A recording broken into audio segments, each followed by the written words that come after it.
네, 안녕하세요.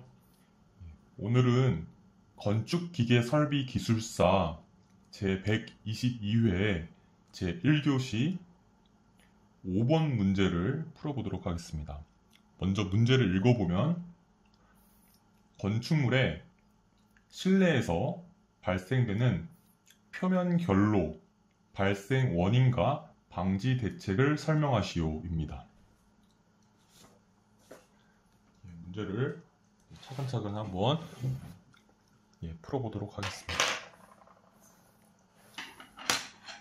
먼저 이제 제목을 적겠습니다.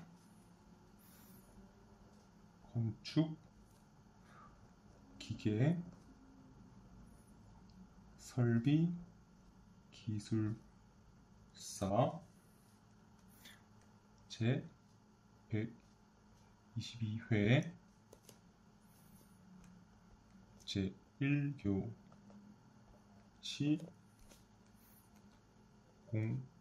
05번 문제이고요. 키워드를 적어보면 이제 실내, 표면, 결로, 그리고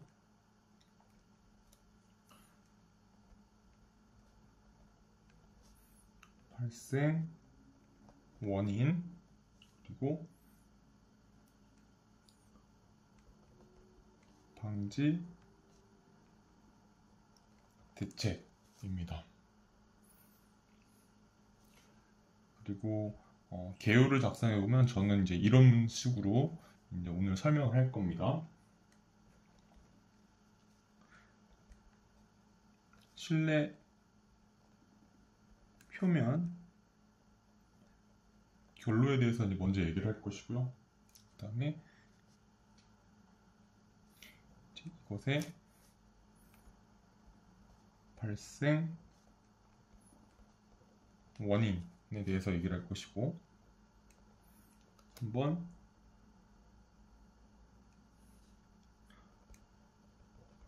방지 대책에 대해서 얘기를 할 겁니다. 그 다음에 추가적으로 이제 이 표면 결로랑 조금 좀 구분되는 용어인데요.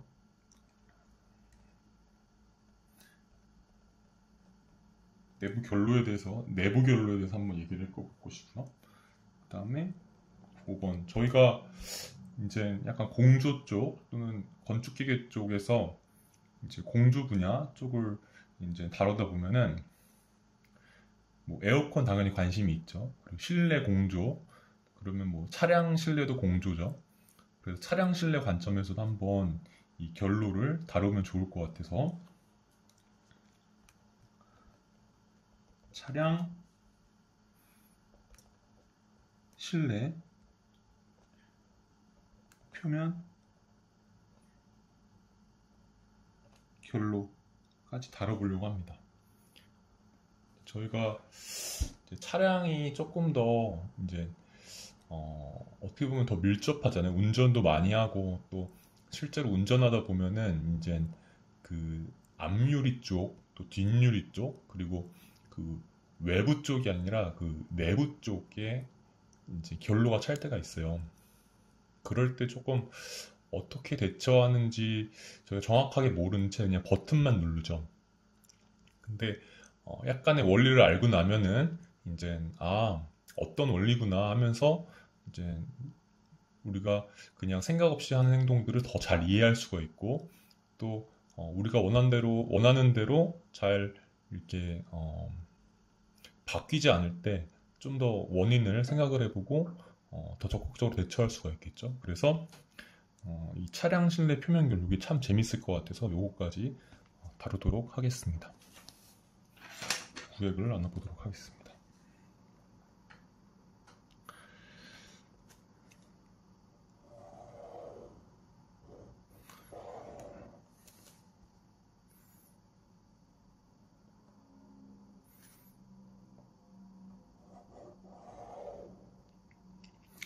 참고로 제가 요 작성하는 기반은 이제 설명 위주로 개념을 이해시키고자 하고 위한 목적의 판서이고요.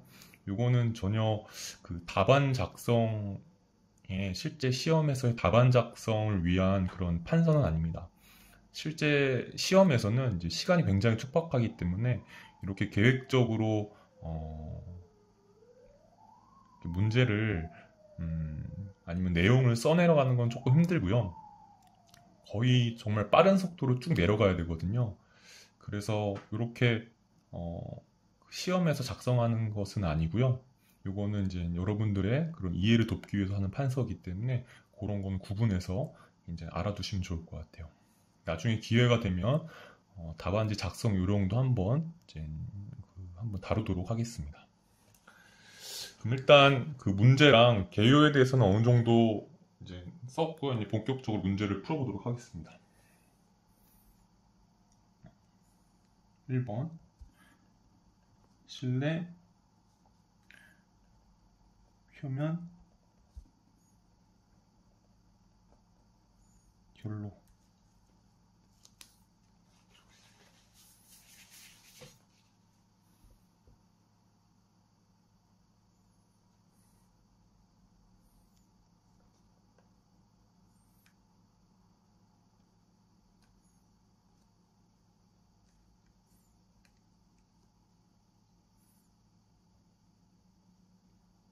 그럼 벽을 지금 제가 그려보고 있습니다. 벽이 이렇게 있고요. 그리고 단열재를 한번 그려보도록 하겠습니다.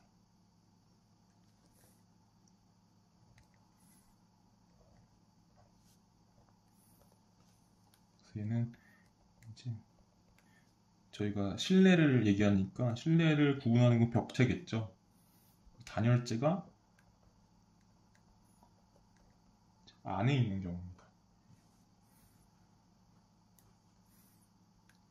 이제 여기가 실외가 되겠고요. 외가 실내가 되겠습니다. 실외는 온도가 낮을 때 이제 실외가 온도가 낮으면 여기가 실내는 온도가 높겠죠? 그러면은 결로가 어디 발생하겠어요? 아무래도 이제 더 차가운 쪽이 이제 이슬점 온도가 더 이제 이슬점 온도보다 더 낮아질 수 있는 확률이 높기 때문에 이 실내 쪽에 결로가 발생을 하겠죠. 아니죠. 그렇게 얘기하기보다는 이제 온도가 더 낮은 쪽에 결로가 발생하기 쉽겠죠. 네, 요거는 이따가 그래프, 이따 발생원에는 그래프 보면 조금 더 이해하기 쉬우실 거기 때문에 거기가 다시 얘기하도록 하겠습니다. 그리고 이제 실내 표면 결로니까 보통 이제 이쪽에 걸리는 거예요. 왜냐면 여기 실외고 여기 실내니까 단열재 이쪽에 또는 단열재가 기밀이 충분하지 않다면 이 단열재랑 벽체 사이에 이쪽에도 결로가 발생할 수 있겠고 여기 두 개 발생하는 거를 이제 실내 표면 결로라고 했죠. 그러면 실내는 온도가 더 높을 것이고 또 습도도 더 높을 거예요. 실내가요. 왜냐면 이 결로가 되는 게 다 수증기가 이제 차가운 표면에 들러붙으면서 이제 물로 응결되면서 물방울이 맺히는 거거든요. 그렇기 때문에 일단 결로가 잘 발생하려면 일단 기본적으로 수증기가 많아야 됩니다. 실내는 이제 뭐비 오는 날을 제외하고는 실내는 사람들이 이제 호흡을 하면서 많은 양의 수증기가 나옵니다. 그래서 실내는 습도가 높죠. 실내가 일단 습도 높은 걸로 썼습니다.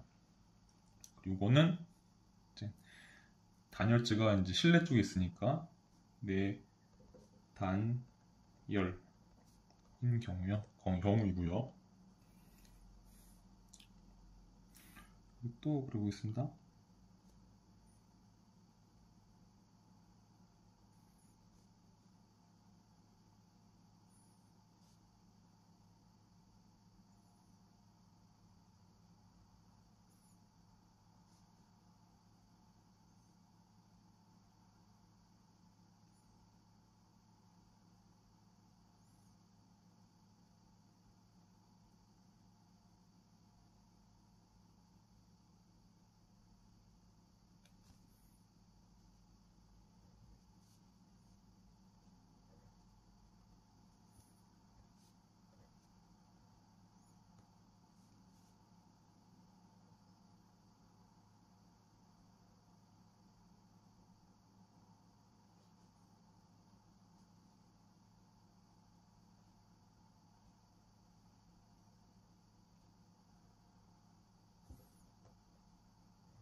이쪽도 그린 거는 이제 외단열을 그리려고 이쪽도 그렸습니다.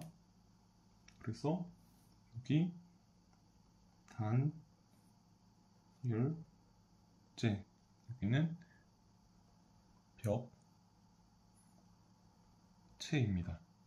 그래서 여기는 똑같이 실외고요. 온도는 낮습니다. 실내보다 상대적으로. 여기는 실내고요. 온도는 더 높고요. 습도도 더 높습니다.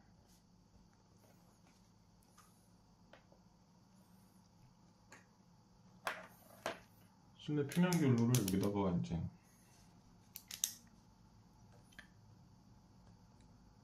빨간색으로 그려보겠습니다. 이제 뭐 요런 데 걸리는 게 이제 결로겠죠. 실내 표면 결로겠죠. 또는 단열재가 조금 기밀이 부족하다면 이제 여기도 이제 발생할 수 있겠죠. 그렇죠. 그러면 여기 지금 여기 안 썼는 여기는 외단열입니다.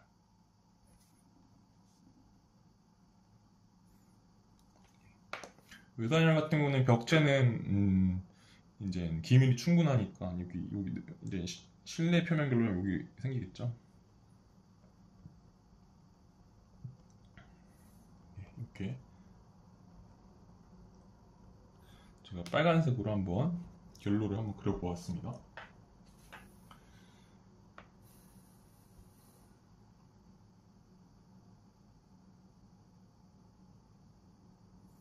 여기다가 쓸게요.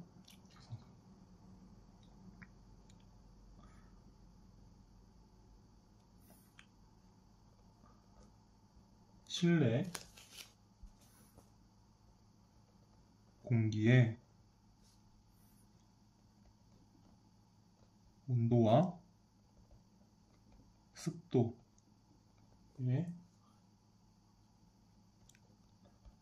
따라 결정되는, 그러니까 실내 공기 같은 경우는 온도와 습도, 그러니까 절대 온도, 건구 온도, 절대 습도, 또는 뭐 건구 온도, 상대 습도, 또는 습구 온도, 절대 습도, 또는 습구 온도, 상대 습도에 따라서 어느 것들만 주어지든지 간에 어쨌든 실내 공기점은 이제 결정지어질 수가 있죠. 습공기 선도에서 두 가지 팩터만 있으면 분명히 결정이 됩니다. 온도와 습도에 따라 결정이 되는 이제 그런 실내 공기점이 결정이 되면 실내 공기의 노점 온도 결정이 되거든요. 이따 그래프 보면 아실 거예요. 실내 공기의 온도와 습도에 따라 결정되는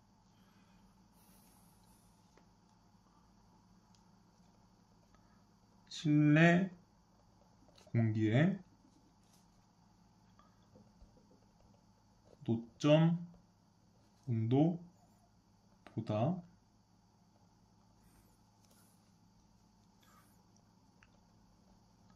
실내 표면 온도가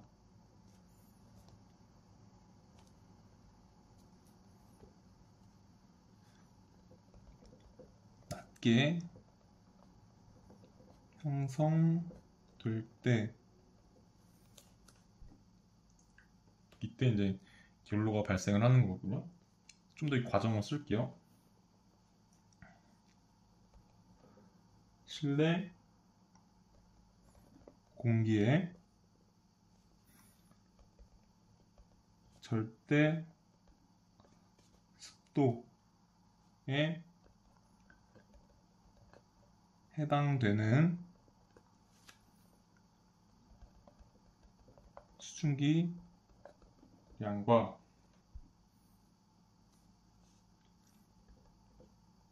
실내 표면 온도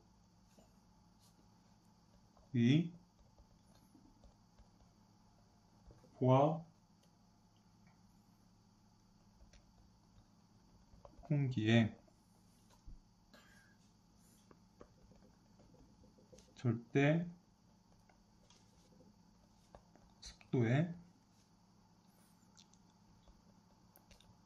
해당되는 수증기량의 이 둘의 수증기 각각의 양의 차이만큼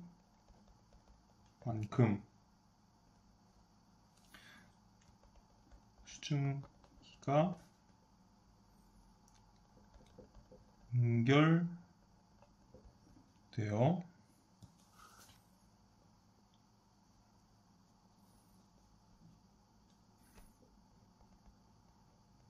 결로 물방울이죠.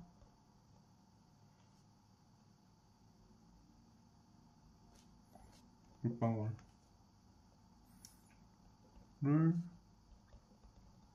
형성한다.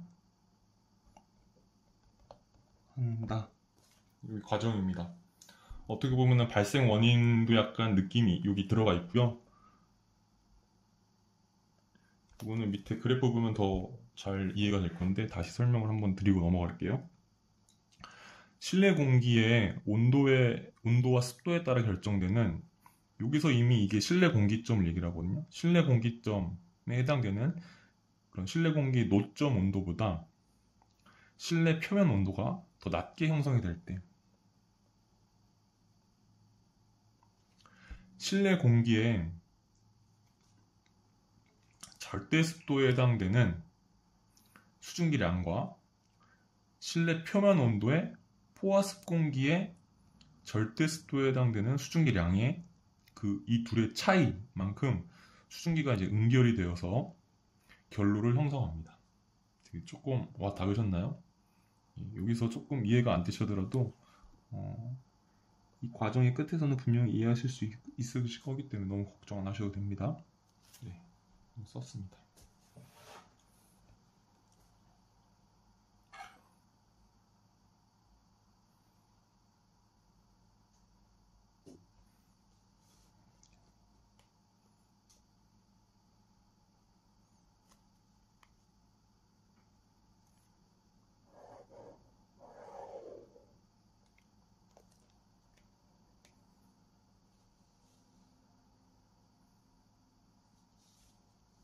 한번 저 여기 두 개 이제 그래프를 그릴 건데,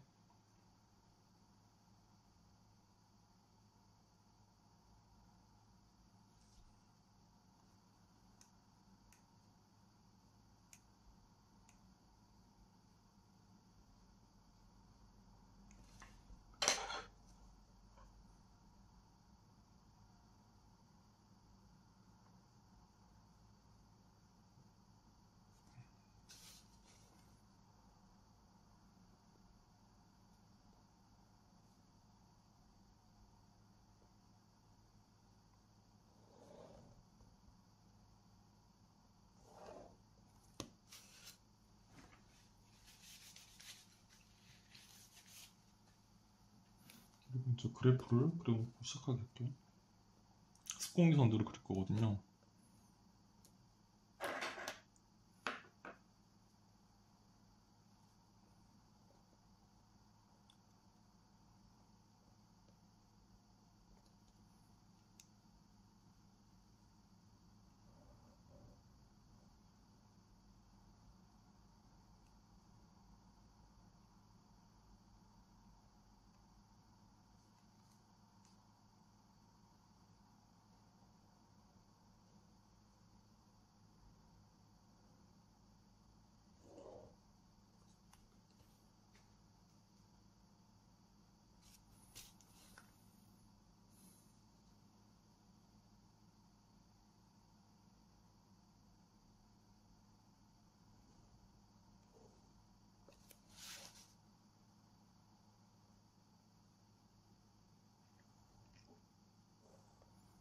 이 습공기 선도를 그릴 건데, 먼저 습공기 선도부터 정의를 한번 해보고,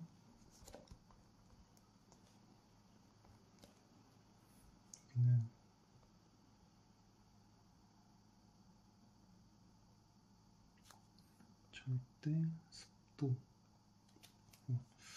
오늘 약간 글씨가 안 써지네요. 킬로그램 프라임 분의 킬로그램. 단위가 그렇다는 거죠. 여기는 이제 건구 정도고요. 여기는 도시를 나타내죠. 똑같이 여기도 절대 습도고요. 킬로그램 프라임 분의 킬로그램 될 거고요. 또 자, 건구 온도 도시가 되겠죠.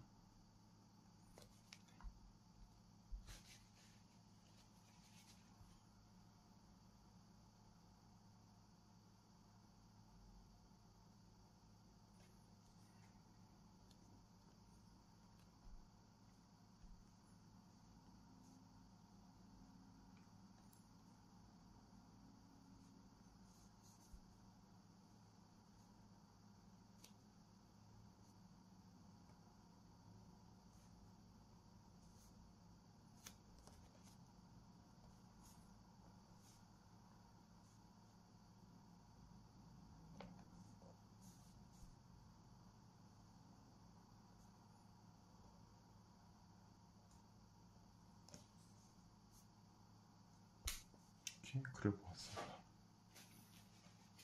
여기는 뭘 쓸 거냐면은 이제 2번 발생 원인,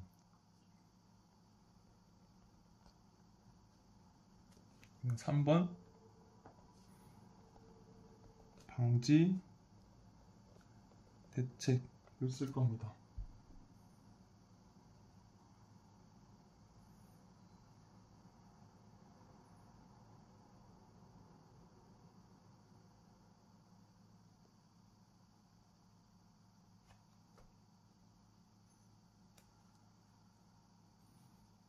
일단 1번 발생 원인,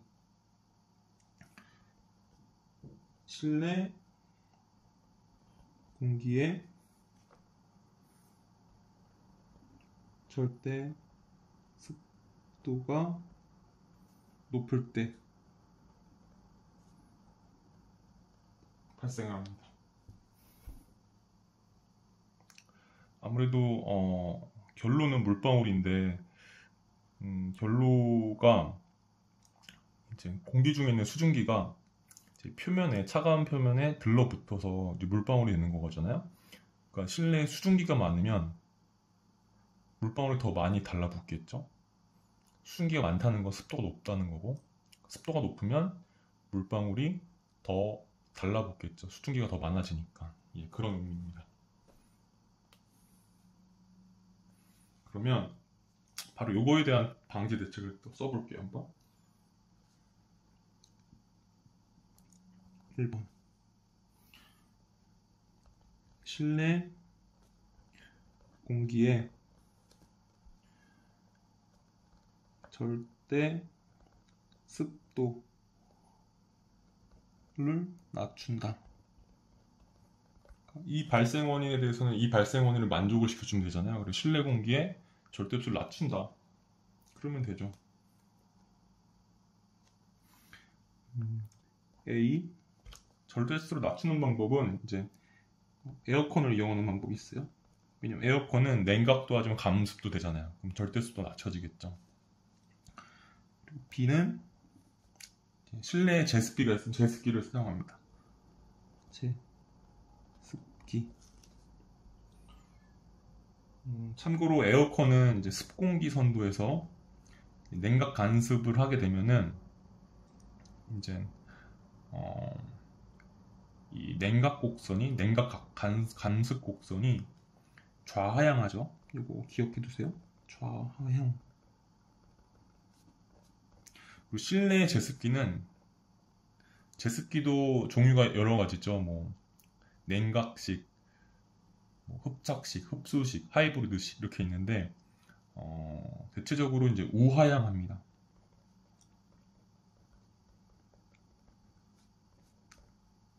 이제 제습 곡선이 감습 곡선이 우하향한다는 거예요. 그러니까 결국 하향은 해야 돼요. 왜냐면 하향의 의미가 습공기 선도상에서 절대 습도를 의미하기 때문에, 절대 습도의 감소를 의미하기 때문에. 그렇죠. 그다음에 발생원이 두 번째.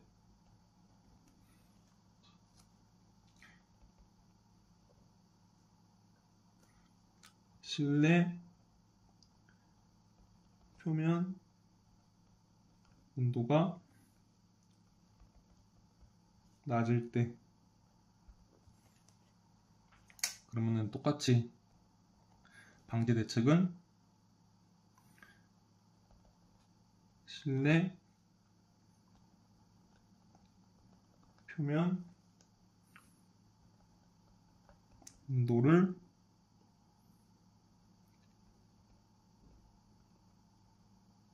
높인다.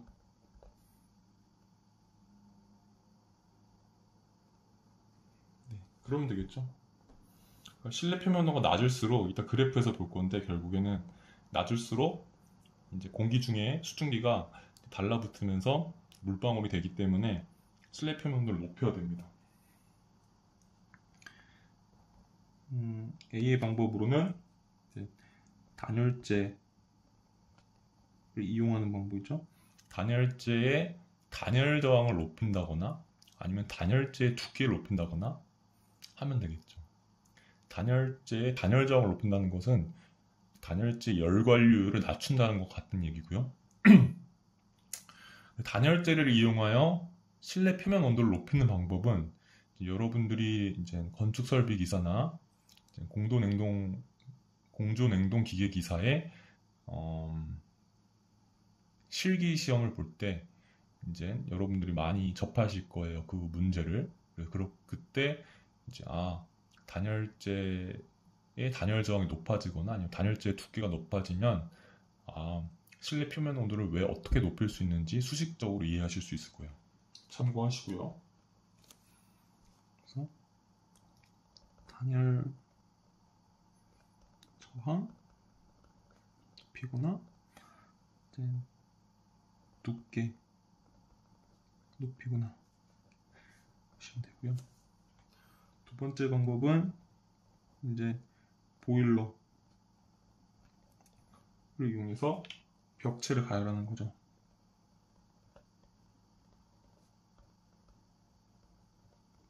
그러면 벽체 온도가 높아지면서 실내 표면 온도가 높아질 수 있겠죠. 이렇게 방제 대책을 두 개를 써보았습니다. 죄송합니다. 저 발로 차가지고 저번 시간에도 한번 발로 찼는데 오늘도 한번 발로 찼네요. 그러면 이제 그래프를 한번 보겠습니다.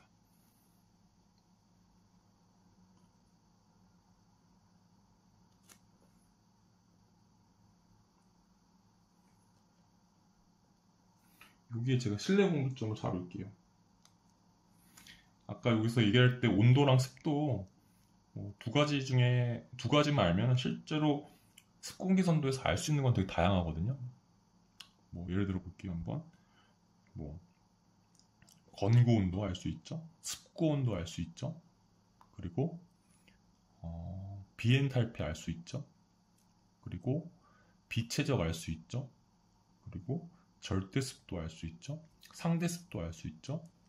그 다음에 현열비 선 알 수 있죠. 열수분비선 알 수 있죠. 이제 습공기 선도상에 이 8가지 정도가 이제 표현이 되는데 그 중에 2가지만 알아도 이제 그 상태를 정의할 수가 있습니다. 그래서 대부분은 온도랑 습도가 제일 간편한 그런 지표다 보니까 온도나 습도를 가지고서 이제 상태를 이제 찝을 수 있고, 지금 저는 실내 공기점을 여기로 찍었습니다. 그래서 여기를 실내 공기점이라고 정의를 할게요. 실내 공기점 여기 찍히면은 이 실내 공기에 해당되는 이슬점 온도 또는 노점 온도는 여기입니다. 평행 이동시킨 거. 그래서 포화 습공기선과 만나는 그 점을 어, 이슬점, 노점 온도라고 합니다. 그 의미는 이 상태의 공기였는데 이제 막 온도가 차가워져요.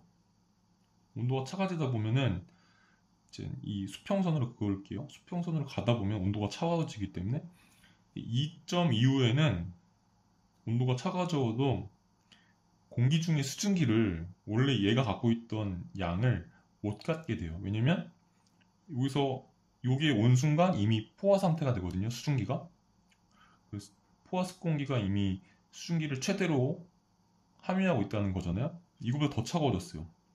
그러면 이제 이 점에서 해당되는 온도에 해당되는 포화습 공기보다 더 많은 양을 수증기를 갖고 있는 거기 때문에 그만큼 못 가져요. 그럼 그만큼이 수증기가 물로 응결되어서 이제 공기 중에서 사라져야겠죠. 그래서 다시 이제 공기는 포화 상태가 되겠죠. 그렇기 때문에 이제 이 실내 공기점에서 수평선을 그은 선과 포화습 공기선이 만나는 점이 이슬점, 노점 온도라고 합니다. 그래서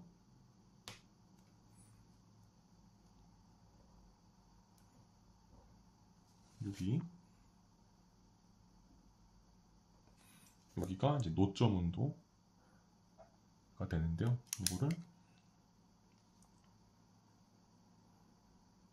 이렇게 내려볼게요.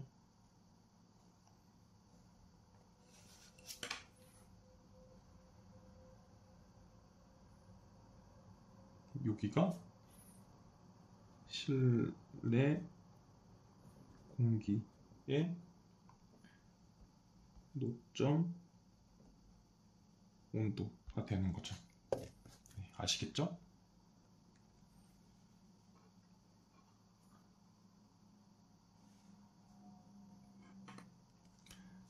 근데 만약에 그 실내 표면 온도가 이제 여기다.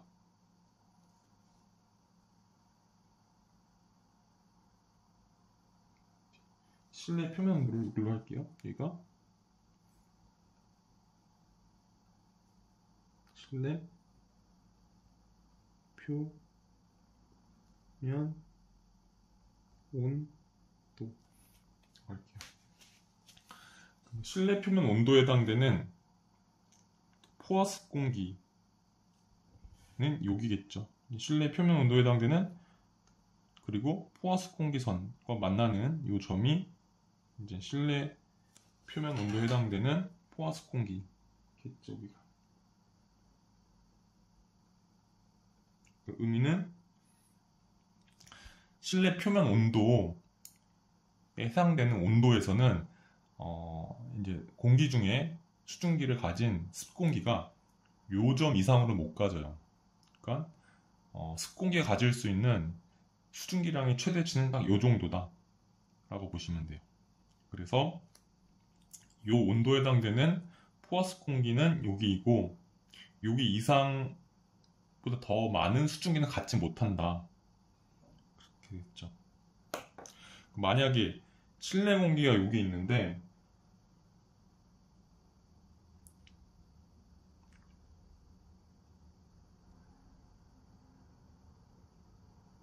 실내 공기가 여기 있어요. 실내 공기가 있는데 실내 표면 온도 그 근처에 간다고 할게요. 실내 공기가 이제 실내 표면 온도 근처에 갈게요. 그러면 뭐 사실 이 습공기 선도상에서 이 점에서 이 점으로 이동할 때는 이제 뭐 이렇게 대각선을 갈 수도 있고 뭐 수평선으로 갈 수도 있고 그 사이로 갈 수도 있고 가는 길은 다양한데 저는 여기서 이제 빨간색으로 갈게요. 수평선으로 갈게요. 그럼 실내 공기점에서 실내 표면 온도로 갔을 때 이렇게 간다고 할게요.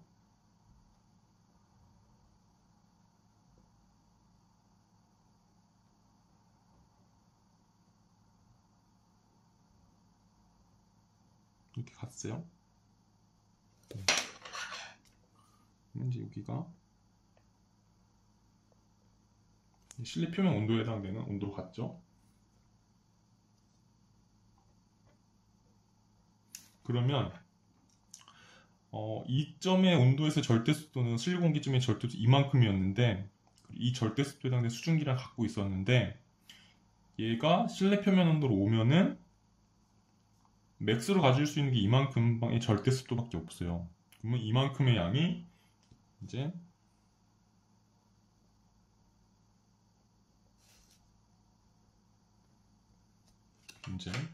어떻게 되겠어요? 응결되겠죠. 이게 응결량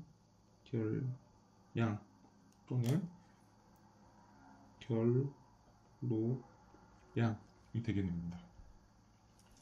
잘 보세요. 여기를 다시 한번 읽어드릴게요. 아까 제가 약속했었죠. 실내 공기의 온도와 습도에 따라 결정되는 이 실내 공기점이죠. 이게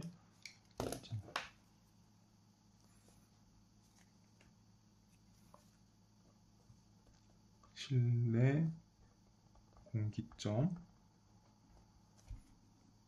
이거에 따라서 실내 공기의 노점 온도 결정이 되죠. 이 노점 온도보다 이 실내 표면 온도가 더 낮게 형성이 될 때, 낮게 형성이 됐죠. 실내 공기의 절대 습도에 해당되는 수증기량과 실내 표면 온도의 포화습 공기의 절대 습도에 해당되는 수증기량의 이 차이만큼 수증기가 응결되어 결로를 형성한다.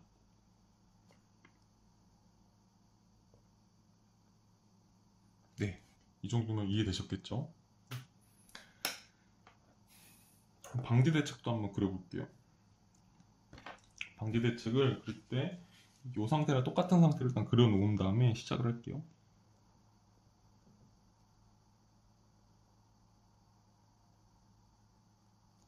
여기를 실내 공기점이라고 하고요.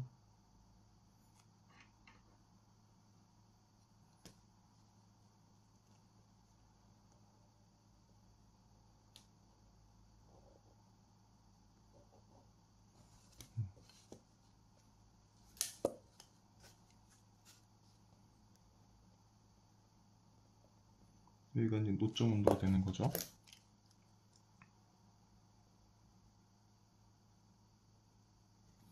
노점 온도는 실내 공기의 상태에 따라서 결정이 돼요.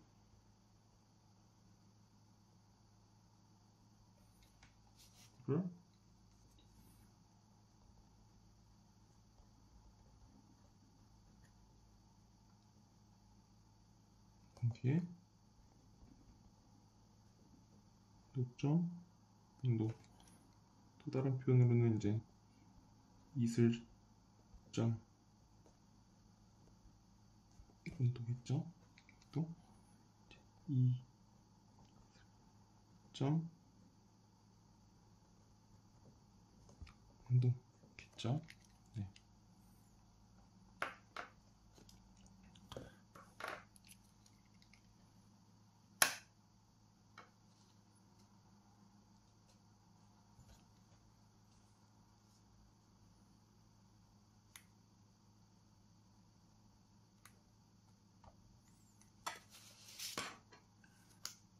여기가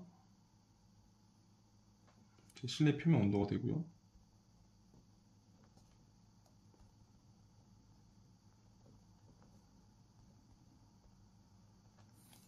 여기가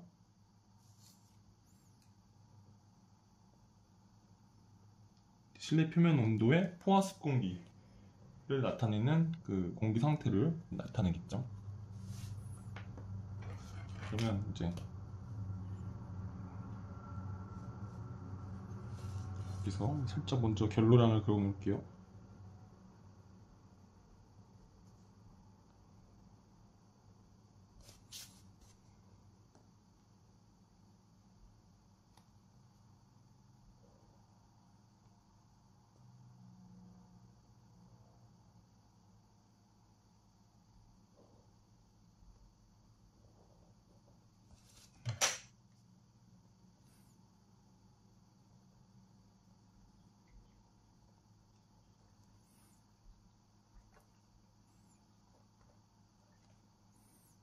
여기가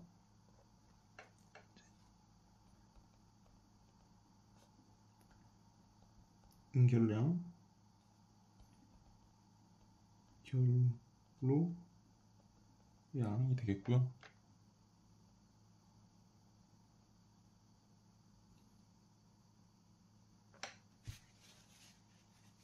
여기까지는 이제 여기를 똑같이 카피를 했습니다. 그렇죠? 그러면 방지 대책을 여기다가 이제 그래프를 그리려고 했는데요. 방지 대책에서 이제 요 절대 습도를 낮추는 경우랑 실내 표면 온도를 높이는 경우를 한번 해볼게요. 실내 공기의 절대 습도를 낮춘다. 그러면 실내 공기점을 했을 때 에어컨은 이제 좌하향이거든요. 그리고 제습기는 우하향이에요. 근데 저는 이제 그냥 에어컨, 그리고 이게 에어컨이죠. 좌하향이, 제습기는 거의 우하향이죠. 요것을 중간 정도에 그냥 수직선으로 내려볼게요.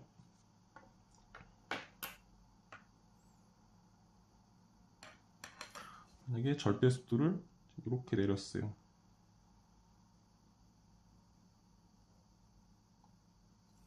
내렸어요. 그러면 같은 온도에서 이제 제습된 실내 공기층 이렇게 옮기는 거죠. 그 다음에 이 공기가 이제 똑같이 이 실내 표면 온도로 갔어요. 그러면 이제 이만큼 가겠죠. 그래서 이제 요점을 형성을 하겠죠.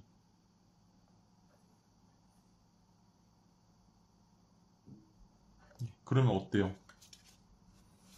이제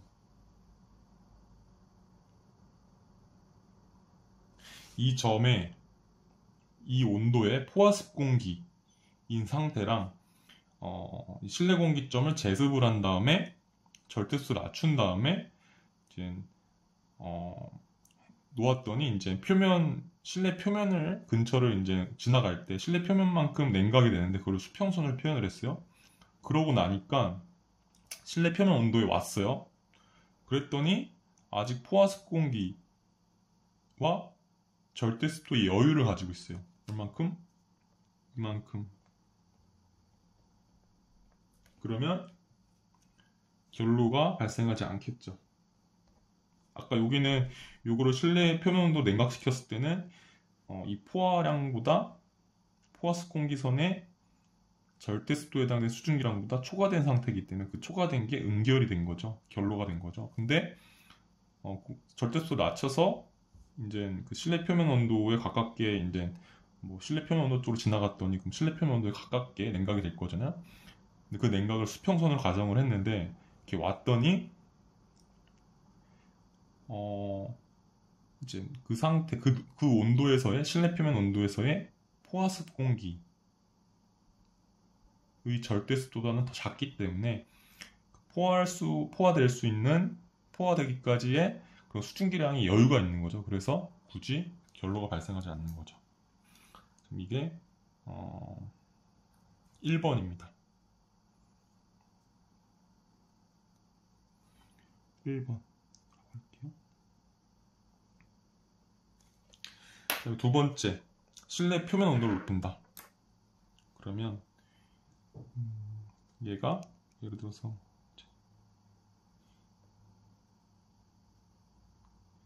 이만큼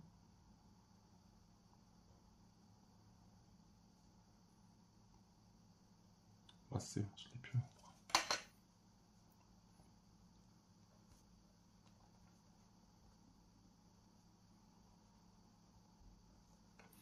그러면 지금 화살표 위로 한 건데 여기에 해당되는 거죠. 실내 표면 온도가 이렇게 이동을 했어요. 이 실내 표면 온도에 해당되는 포화습 공기 상태는 이제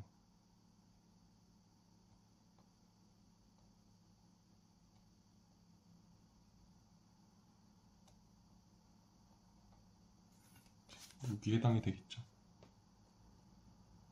그렇죠? 여기 이제 2번이니까 2번을 먼저 써놓을게요. 네. 뭐냐면 지금은 실내 공기점이 여기 그대로 여기로 내려왔을 때가 아니에요. 왜냐면 지금 2번은 실내 공기점은 그대로인 상태에서 이제 실내 표면 온도를 높였을 때니까요. 그러면은 실내 표면 온도가 요만큼 높아졌죠. 그러면 이 실내 공기점은 이제 가열된 실내 표면 온도를 지나갈 때, 그러면 그 실내 표면 온도에 가깝게 되겠죠. 그 가깝게 되는 거를 수평선으로 그려볼게요. 이렇게 가겠죠. 여기에 조금 일부러 위에 그렸어요. 이렇게 가겠죠.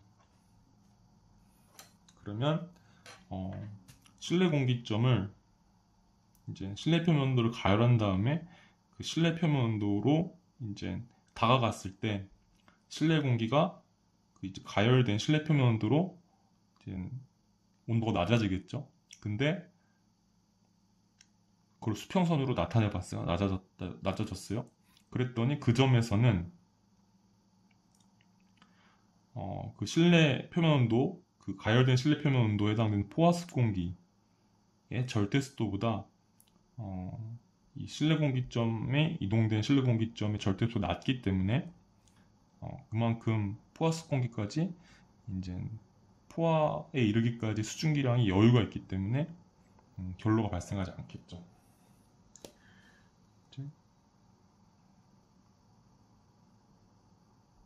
요겁니다.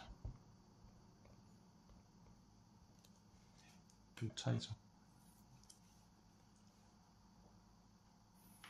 그래서 1번, 2번 지금 여기가 조금 복잡하게 그려져 있어서 여러분들이 좀 헷갈릴 수 있는데 이제 첫 번째는 요거고요. 두 번째는 요 형광펜입니다. 요거를 알고 계시면 좋을 것 같아요.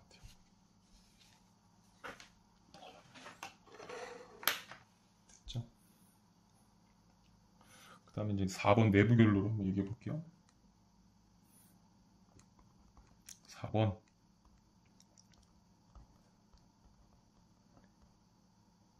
내부 결로.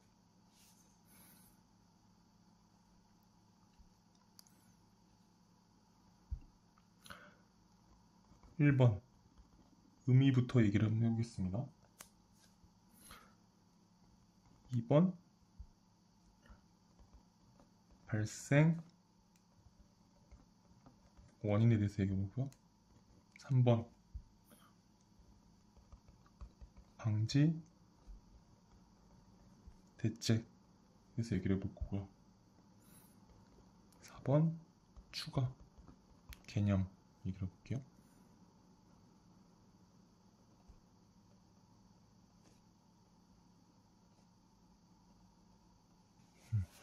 의미는 이제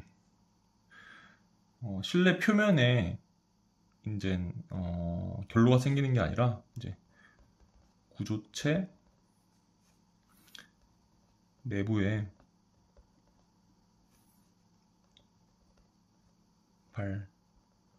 발생하는 결로를 이제 내부 결로라고 합니다. 파란색으로 한번 그려볼게요.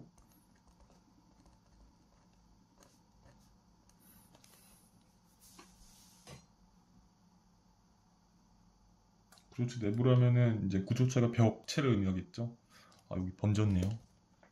제가 조금 깔끔하게 쓰려고 항상 노력을 하는데 이렇게 실수를 합니다.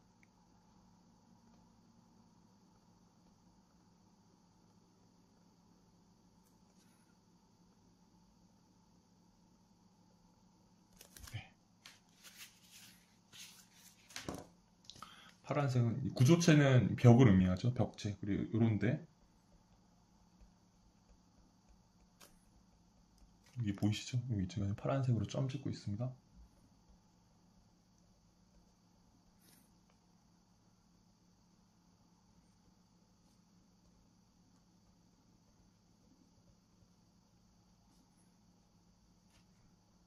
있는데 생기는 결로를 내부 결로라고 합니다.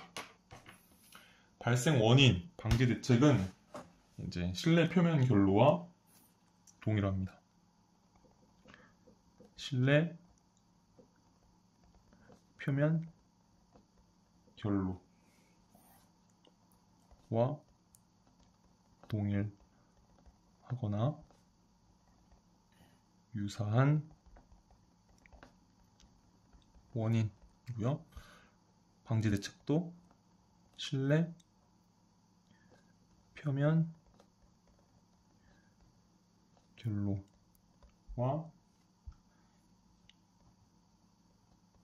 동일하거나 유사한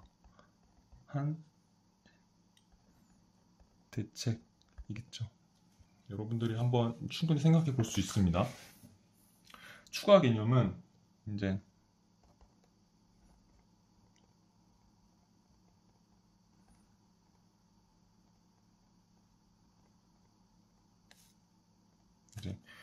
여기를 보시면은 여기를 한번 볼게요. 요거는 수식으로나 아니면은 약간 이제 기사 문제를 보다 보면은 이제 이 온도 분포까지도 여러분들이 이제 추측하거나 아니면 계산할 수가 있거든요. 그것까지는 안 하는데 간단하게 설명만 넘어갈게요. 일단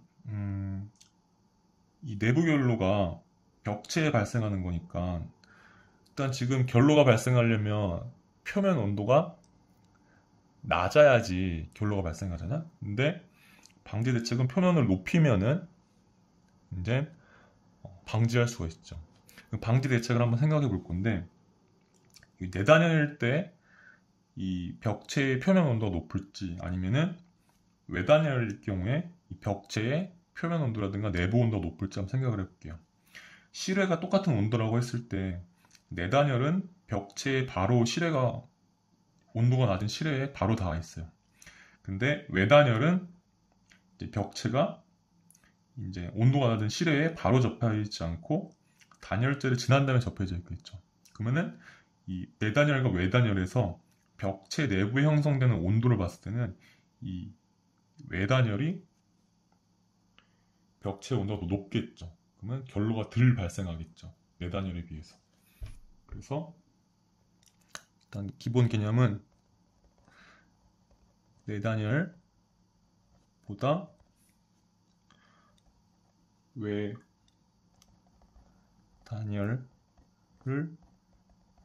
적용하는 게 이제 내부 결로를 예방할 수가 있고요. 또 하나는 그러면은 이미 컨셉 자체가 내단열이다. 이미 컨셉 자체가 내단열을 적용한 경우는 어떻게 하냐?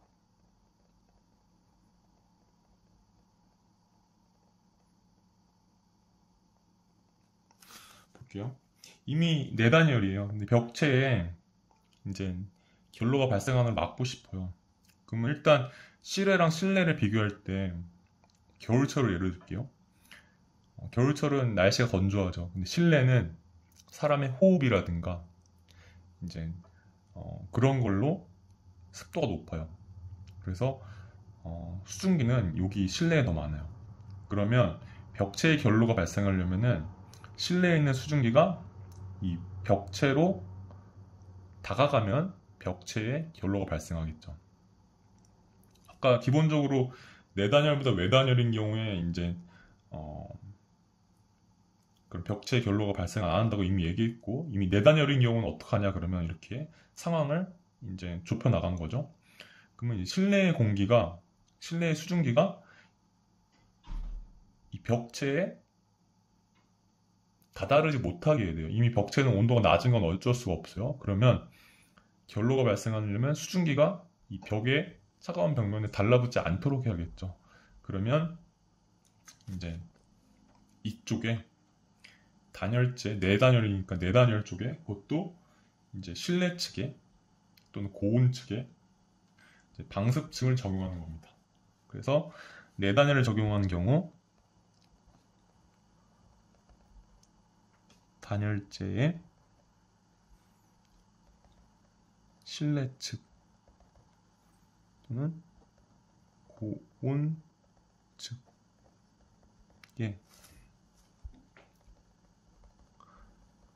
방습층을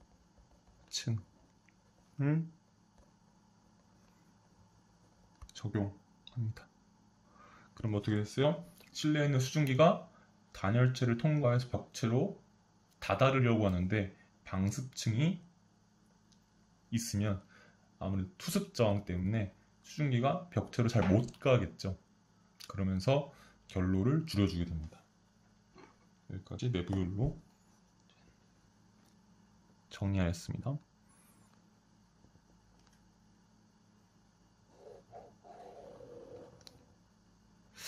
예, 제가 원래 동영상을 처음 올릴 때는 좀 1시간 내외로 끝나는 경우가 많은데 하면 할수록 이게 간단한 개념이든 좀 어려운 개념이든 시간이 조금 더 걸리게 되는 것 같아요. 예. 오늘 주제도 제 생각에서는 조금 간단한 개념이라고 생각을 했는데 막상 써내려가다 보니까 시간이 벌써 1시간을 소비하고 있습니다.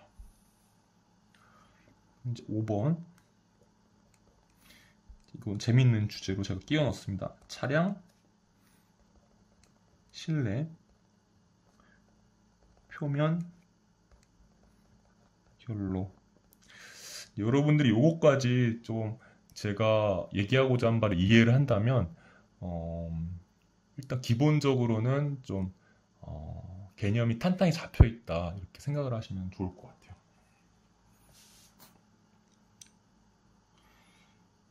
여러분들이 차량을 보시면 이제 일단 차의 유리가 대표적으로 앞에 있고 뒤에 있죠. 근데 앞유리든 뒷유리든 이렇게 외부 쪽, 내부 쪽 이렇게 구분할 수가 있죠. 근데 앞유리의 외부 쪽, 그리고 뒷유리의 외부 쪽, 요거는 다르진 않을 거예요. 왜냐면 외부 쪽은 뭐 승용차 같은 경우는 이제 앞유리에만 이제 와이퍼가 있지만 SUV 같은 경우 뒷유리에도 와이퍼가 있죠. 그래서 일단 그런 앞유리의 외부나 뒷유리의 외부는 기본적으로 와이퍼로 충분히 제거할 수가 있어요. 그 결로가 끼면은. 근데 앞유리의 내부나 뒷유리의 내부 같은 경우는 이제 저희가 뭐 걸레로 닦거나 이래야 되잖아요. 근데 그러지 않기 위해서 이제 이미 자동차들은 그런 방지 대책들이 구비가 돼 있죠. 그래서 앞유리 같은 경우는 이제 공기를 공급함으로써 이제 결로를 발생하지 않도록 하거나 이제 발생한 거를 없애게끔 하고 있고요. 뒷유리 같은 경우는 열선을 통해서 결로가 발생하지 않도록 하거나 발생한 것들을 없애도록 하고 있죠. 그거를 한번 얘기를 해보려고 그래요.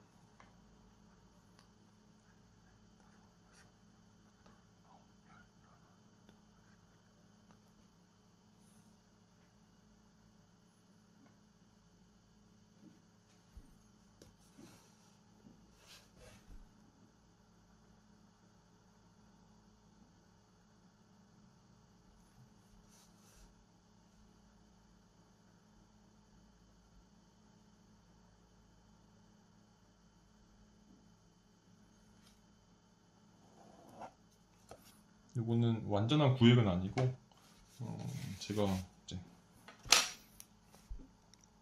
여기에 앞유리 경우 여기에 뒷유리 경우를 뒤에를 들려고 구획을 나눴습니다.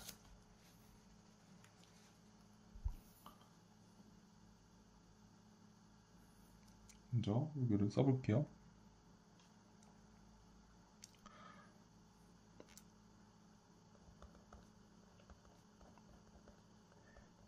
에어컨을 이용하여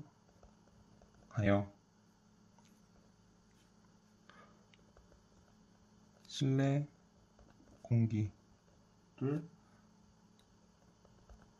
냉각, 감습, 에어컨은 실내 공기를 냉각 감습하죠. 네. 그래서 좌하향으로 떨어지죠. 습공기 선도상에서. 취, 출,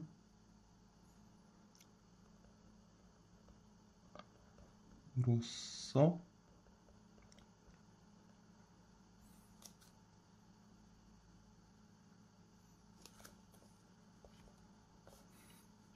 자, 보시면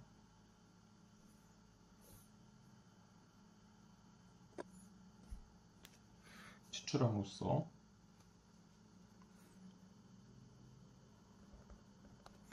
실내 공기의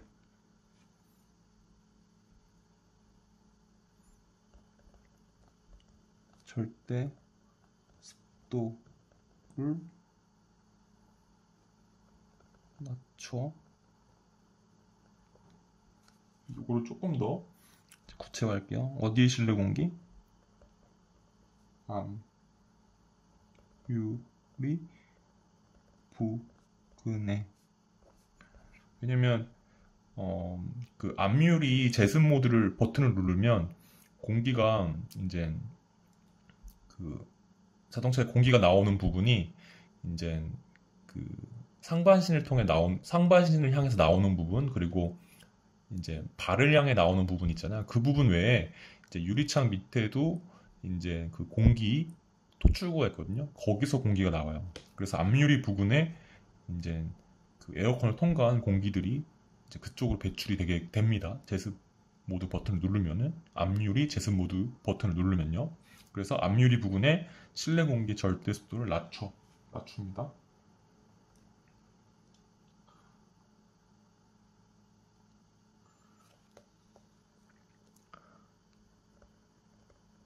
발생한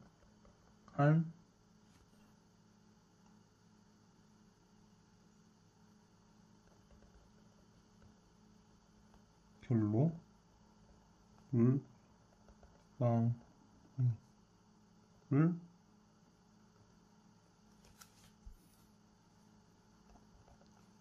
증발시키거나, 좀 리을로 바꿀게요. 을을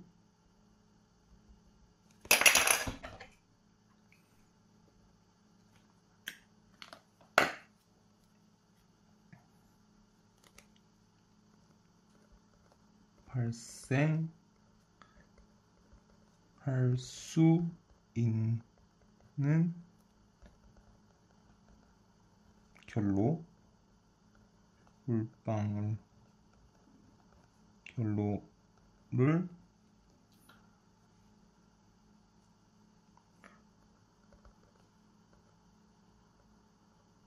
발생하지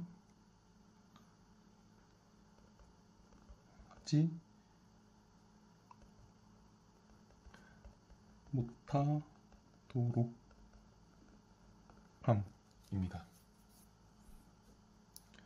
먼저 써놓고 제가 또 습공기선도 예를 들 거거든요. 그 예를 들면서 한 번 더 설명을 드릴게요. 여기는 이제 열선을 이용하여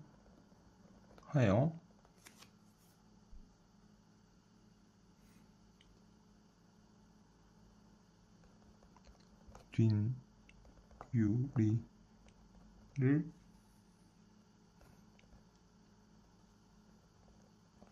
가열하여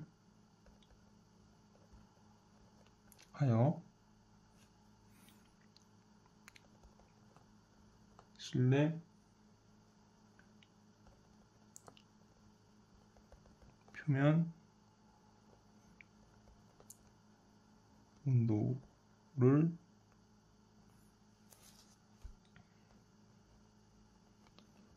높여. 어디? 뒷유리의 실내 표면 온도를 높이는 거죠.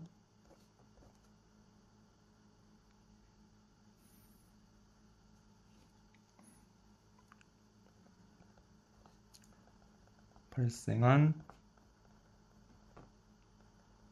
결로 물방울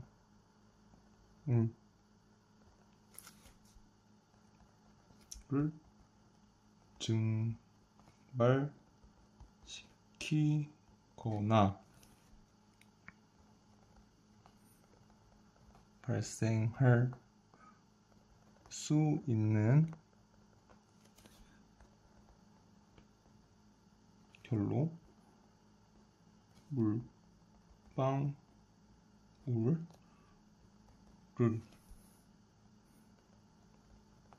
발생하지 못하도록 함입니다.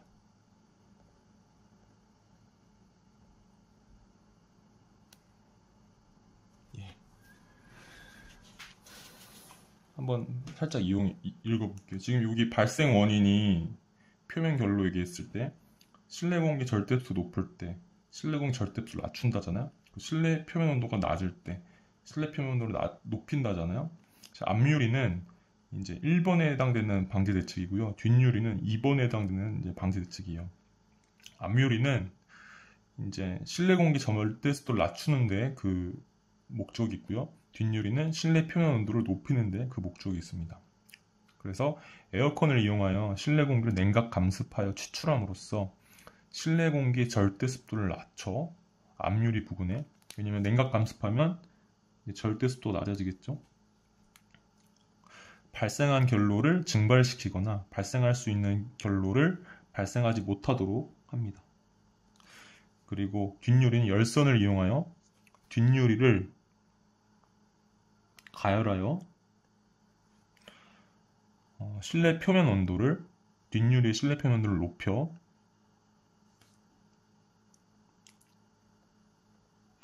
발생한 결로를 증발시키거나 발생할 수 있는 결로를 발생하지 못하도록 합니다. 죄송합니다. 오늘 저희 이거 2번 찾네요.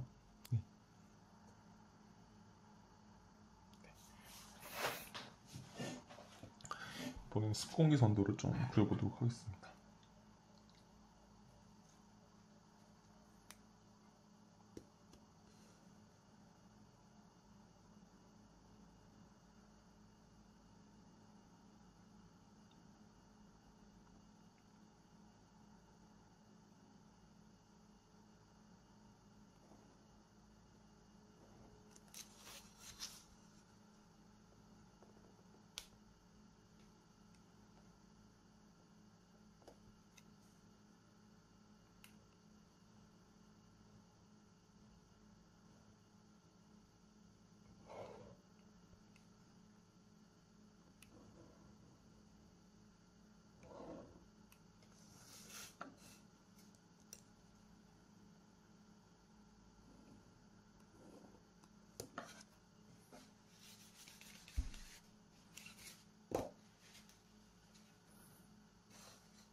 여기는 건구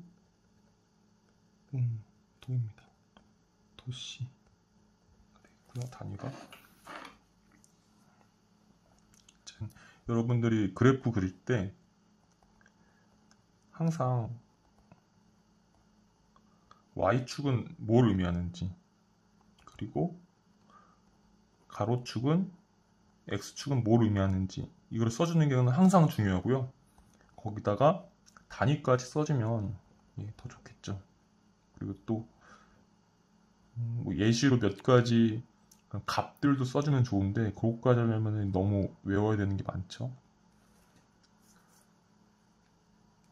단위 정도는 분명히 써주면 좋습니다.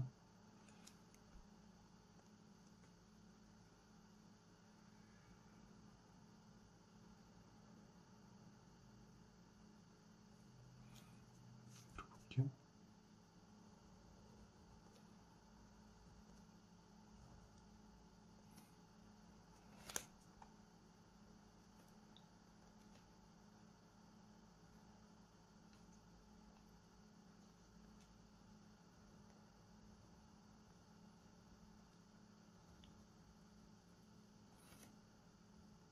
공기선도의 이 선을 그리는 게 항상 어려웠는데 최근에 몇 번 이제 그려보면서 조금 그나마 익숙해진 것 같아요.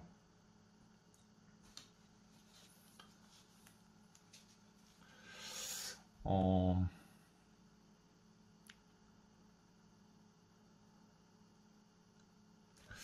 이렇게 앞유리에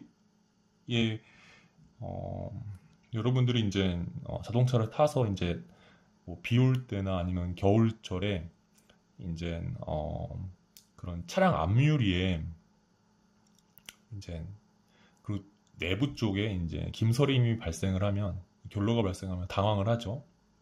그래서 막 이 버튼 저 버튼을 막 눌러요. 처음에는 어, 이제 내부 제습 모드를 눌러요. 아니 제습 모드를 눌러요. 그러면은 어떻게 되냐면 차량마다 좀 다르긴 하지만 이제 뭐 대부분의 차량들은 일단 에어컨이 가동을 하고요.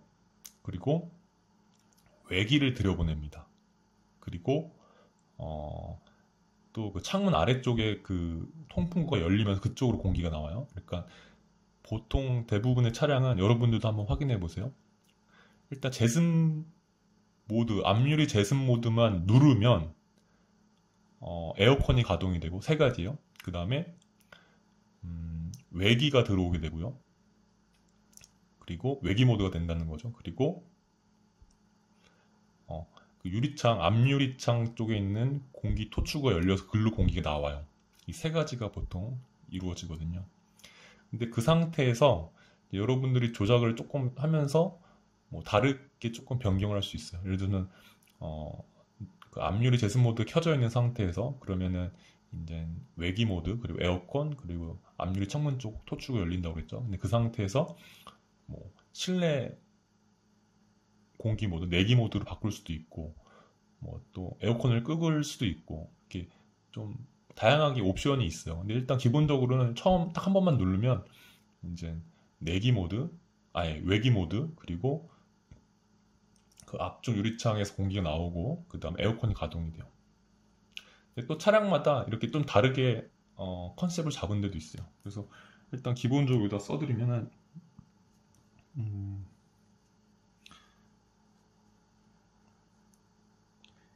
기본은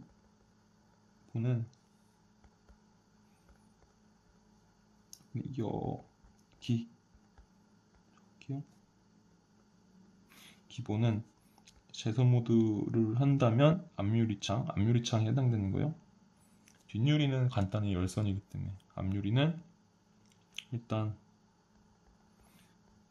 에어컨 플러스 앞유리 바람 플러스 외기가 되고요. 제가 여기서 이제 하려는 거는 이제 좀 간단하게 하기 위해서 에어컨 플러스 앞유리 바람 플러스 내기 이 순환이죠 사실 외기 순환 내기 순환 그래서 여러분들 한번 확인해 보세요. 본인 자동차들은 어떤 식으로 제습 모드 기동이 되는지 제가 틀렸을 수도 있어요. 근데 제가 최근에 좀 관심 갖고서 지인들한테 물어본 결과 또는 제가 테스트 해본 결과는 기본으로 많이 작동을 해요. 에어컨, 앞유리 바람, 그리고 외기 순환. 저는 여기서는 에어컨, 앞유리 바람, 내기 순환으로 설명을 할 거예요. 여기까지 해놓고 이제 여기를 그려볼게요.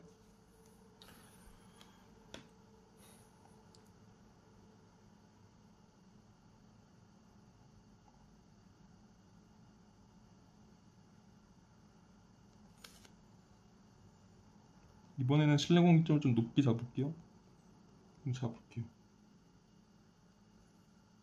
여기가 실내 공기점 되죠.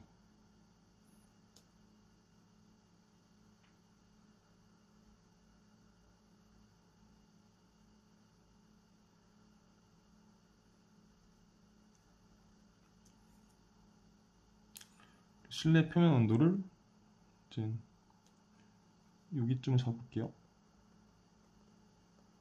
여기서는 노점 온도는 굳이 안 그릴 거예요. 그러니까 여기서 노점 온도 그린 거는 여러분들 노점 온도에 대한 이해를 하려고 한 거고요. 여기가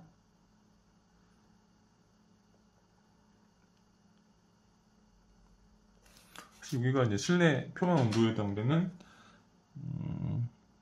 포화습 공기고, 실제 실내 표면 온도는 여기죠. 실내 표면 온도.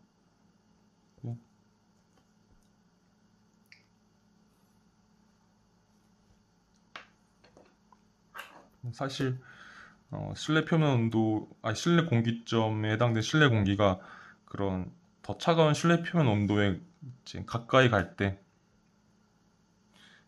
거로 이제 수평선으로 이제 제가 표현을 해본다면,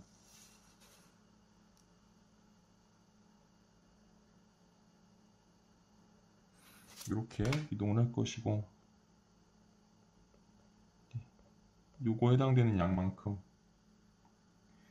이제 응결이 되거나 아니면은 이제 결로가 발생하겠죠.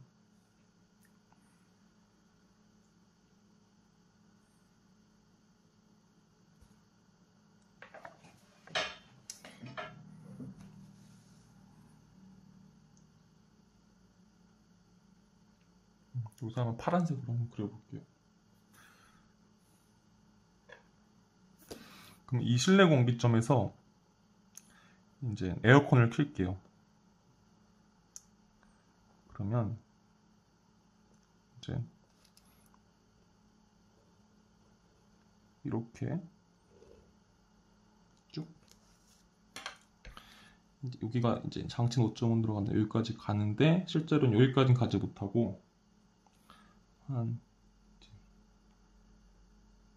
이 정도까지 간다고 할게요. 바이패스 팩터 때문에. 여러분들 그 바이패스 팩터, 컨택트 팩터, BF, CF도 아신다는 가정하에 이제 할게요. 아까 원래 응결이 된다면 이제 이렇게 응결이 됐을 거예요. 네, 이제 응결이 되니까 에어컨을 가동을 해서 앞유리 쪽으로 바람을 순환합니다. 네, 내기 순환이에요. 그러면 이렇게 쭉 냉각이 됐다가 추출되는 공이 이거예요. 얘는 이제 이제 실내 표면 온도로 만약에 가까이 간다면, 얘도 수평선이라면 이제 이렇게 가겠죠.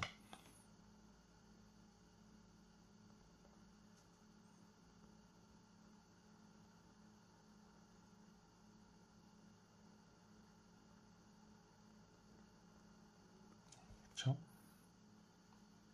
그래서 얘는 이제 실내 공기가 에어컨을 통과해서 치출이 됐는데 앞유리 쪽으로, 걔가 이제 앞유리의 차가운 온도보다 더 차가운 상태가 됐네요. 여기서의 온도는 더 낮죠. 근데 그게 앞유리 쪽으로 치출이 되면은 이제 앞유리 온도, 실내 표면 온도가 가까워진다고 한다면 이렇게 수평선을 가정을 할게, 이렇게 왔어요. 왔는데, 그러면 얘는, 이 공기는 실제 이 실내 표면 온도에 해당되는 포화습 공기보다 절대수도 낮은 상태죠. 그러니까 수증기량이 더 적은 상태죠. 그래서 결로가 발생하지 않을 뿐더러 이미 있던 결로들을 이만큼의 여유가 있기 때문에 다시 증발시켜서 그런 결로를 없애게 됩니다. 그래서 얘가 이제 치출된 공기가, 에어컨을 통과한 치출이 된 공기가 실내 표면 온도 근처에 오게 되더라도 포화습 공기, 그 해당 실내 표면 온도에 해당되는 포화습 공기보다 절대수도 낮기 때문에 수증기량을 더 가질 수가 있기 때문에 그 여유분을 가지고서 더 가질 수 있는 그런 그 여유 상태를 가지고서 이미 발생한 결로를 다시 증발시켜서 수증기로 포함시킴으로써 이미 있던 결로를 이제 제거하게 됩니다. 그래서 얘가 가지고 있는 그런 증발시킬 수 있는 결로를 증발시킬 수 있는 여유는 이제 이 정도가 되겠죠.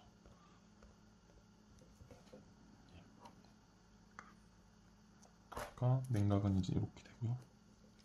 네.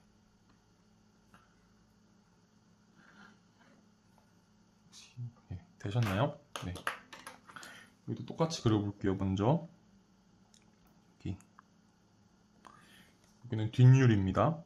여기를 실내 공기점이라고 하고요.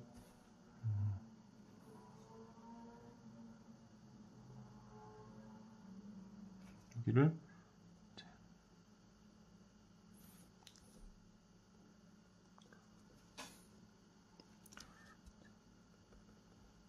실내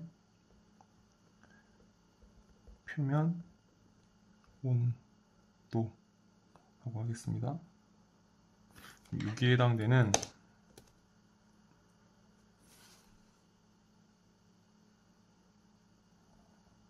포화습 공기선은 포화습 공기는 이제 여기가 되겠죠.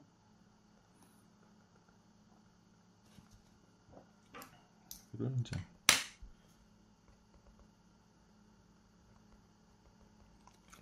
그러면 얘도 이제 이게 대책이 이루어지지 않았을 때, 열선이 켜지지 않았을 때는 이제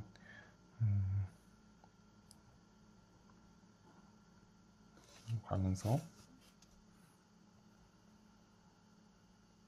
실내 표면 온도 가까이 가면서 이제 그 실내 표면 온도에 해당되는 공기가 가질 수 있는 그런 수증기보다 더 많이 포함한 상태의 물 이만큼이 이제 물로서 응결돼서 수증기에서 이제 빠져나가면서 이제 포화습 공기를 맞추게 되죠.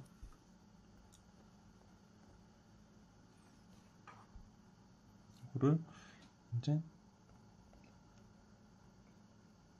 결로량으로 쓰겠습니다.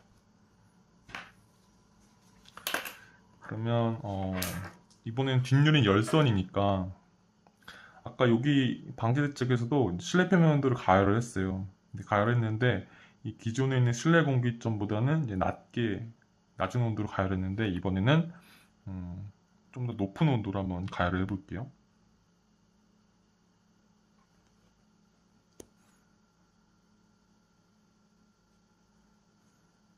얘를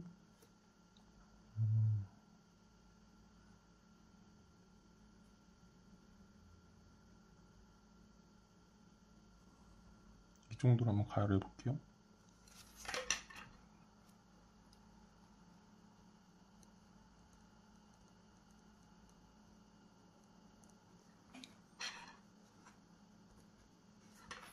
여기에 해당되는 실내 표면 온도의 포화습 공기선은 이렇게 되겠죠.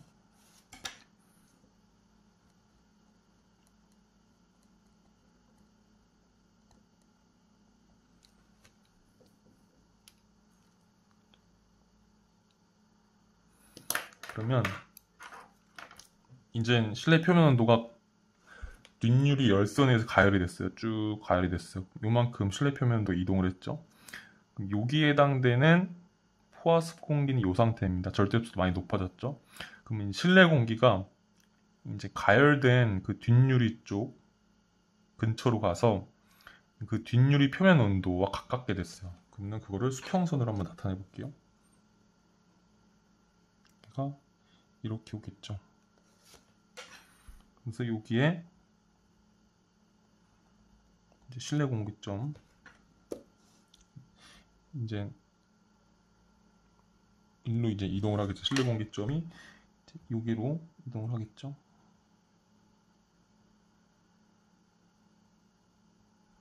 네.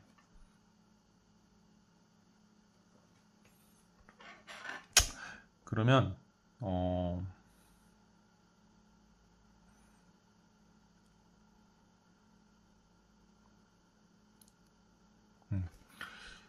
이제 실내 공기가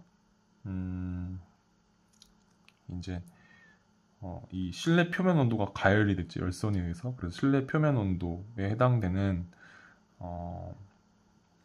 그 건구 온도로 이제 이동을 한다면 이 정도의 그 실내 표면 온도에 의해서 실내 공기가 이렇게 형성이 될 거예요. 그러면 이제 이만큼의 포화습 공기와의 그런 수증기 차이가 여유가 있죠. 그래서 이 여유로 이제 앞으로 이제 결로가 발생하지 않을 것이고 추가적인 결로가 그리고 이 여유로 이미 발생한 결로를 이제 증발시켜서 결로를 이제 없애고 그 다음에 이제 유리창을 뒷유리창을 깨끗하게 할 수가 있죠. 또는 이 결로량을 이 열선으로 가열을 해서 증발을 시켜버리는 거죠. 그래서 이 공기가 이만큼의 여유를 가지고서 이제 수증기로 포함을 시켜도 아직까지는 포화습 공기 상태와는 이제 여유가 있기 때문에 그런 걸 증발을 시켜서 이제 결로를 제거할 수가 있는 거죠. 그래서 이제 일로 왔을 때는 이만큼의 여유가 있게 되는 겁니다.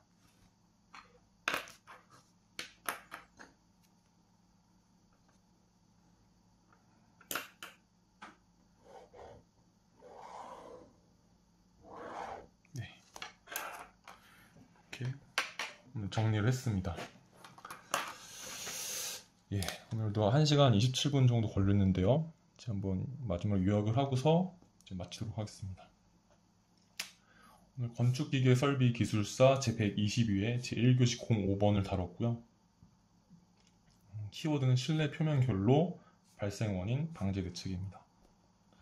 그래서 오늘 다룬 거는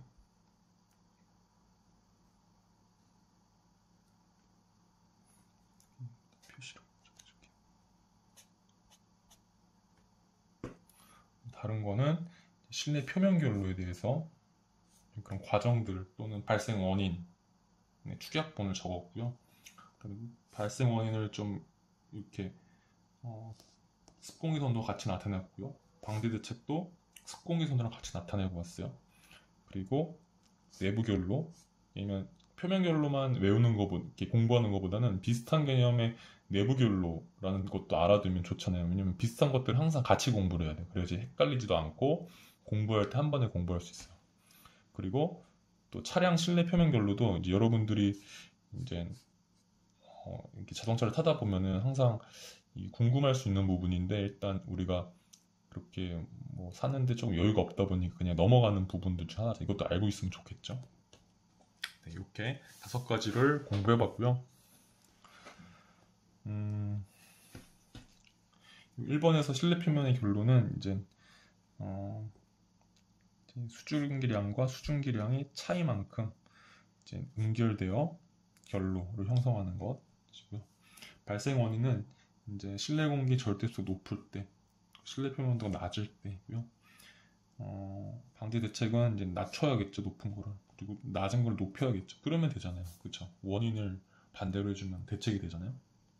그래서 뭐 에어컨, 제습기, 단열재, 보일러 이렇게도 해봤고요. 여기서 발생 원인은 이제 아시겠죠?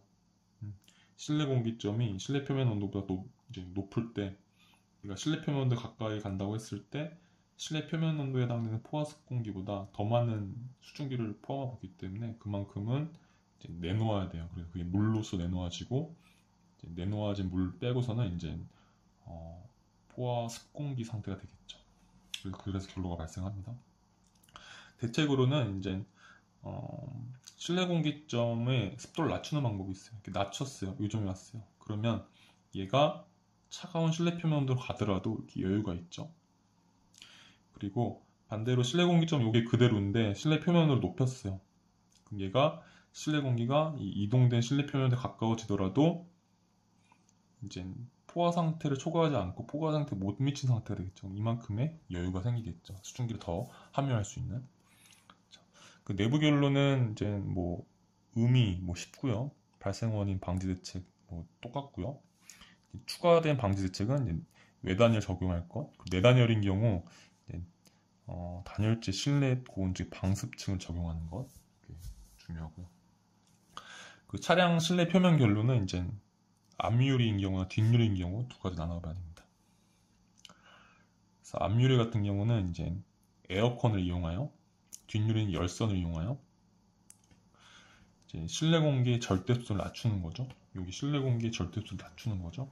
뒷유리는 실내 표면을 높이는 거죠. 그러니까 서로 이제 대처 방법이 달라요. 대책이 다르죠. 그래서 결로를 제거하는 건데, 먼저 앞유리 같은 경우는 실내 공기점 여기 있다면 에어컨을 가동합니다. 그러면은 쭉 냉각 감습됐다가 BF만큼 되돌아오겠죠. 여기서 앞유리 쪽으로 추출되면 이 공기는 이제 실내 그 표면 온도, 앞유리 온도에 이제 가까워진다면 그 가까워진 점에서는 그 온도에 해당되는 포화습 공기의 수증기량보다 더 적은 상태이기 때문에 그만큼을 더 여유로 가지고 있기 때문에 그 여유를 가지고서 결로를 방지할 수 있고 발생한 결로도 다시 증발시킬 수가 있겠죠. 그리고 뒷유리 같은 경우는 이제 실내 공기점이 여기 있다면은 이제 실내 표면 온도를 이제 가열합니다. 그럼 실내 표면 온도가 여기서는 실내 공기점보다 좀 더 높게 가열했어요. 여기서는 좀 더 작게 가열했는데 여기서는 좀 더 높게 가열을 했어요. 다르게 한번 해봤어요. 여기에 해당되는 포화습 공기 상태 이만큼입니다. 그래서 어쨌든 실내 공기가 이제 뒷유리 쪽 가까이 가면 뒷유리 쪽에 그런 가열된 실내 표면 온도에 이제 다가가겠죠. 이 정도에 옵니다. 그럼 이 정도에 왔을 때 이 공기점은 절대 습도가 이 온도에서의 포화습 공기 절대 습도보다 작기 때문에 이만큼의 수증기량에 여유가 있는 거죠. 이 수증기량을 여유를 가지고서 결로 발생을 억제하고 또 발생된 결로도 이제 증발시켜서 이제 결로를 제거할 수가 있게 되는 거죠.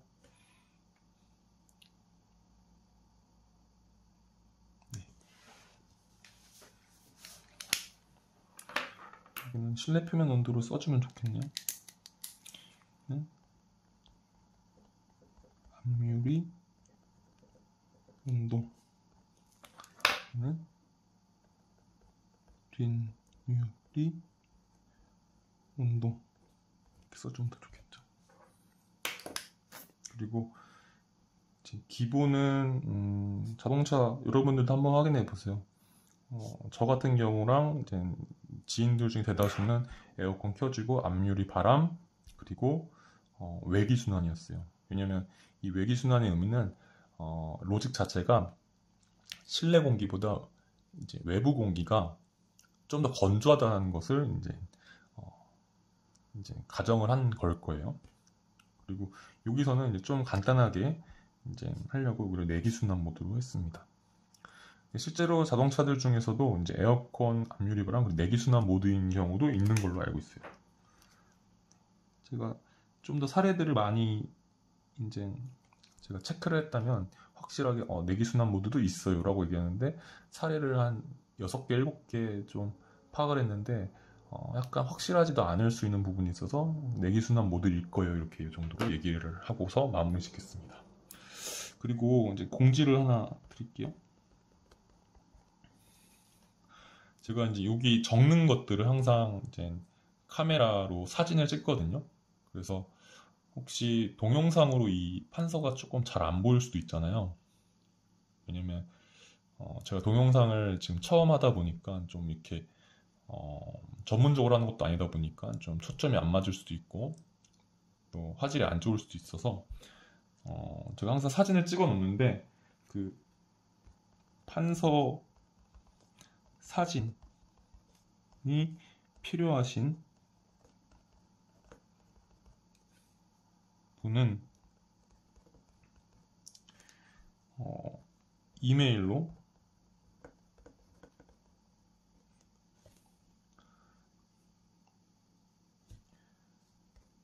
간단한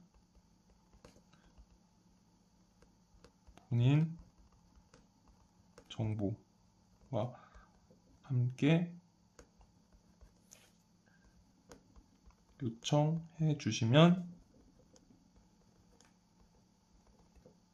제가 회신 드리겠습니다.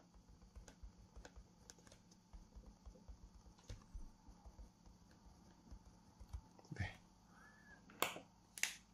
근데 이런 거죠. 제가 계속 동영상이나 이 문제풀이를 하면서 계속 파일들은 쌓일 거예요. 그래서 이제 이걸 요청하실 때마다 제가 이제 압축을 해서 토탈로 항상 드리도록 하겠습니다.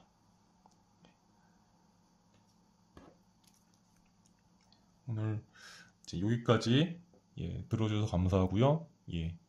고생하셨습니다.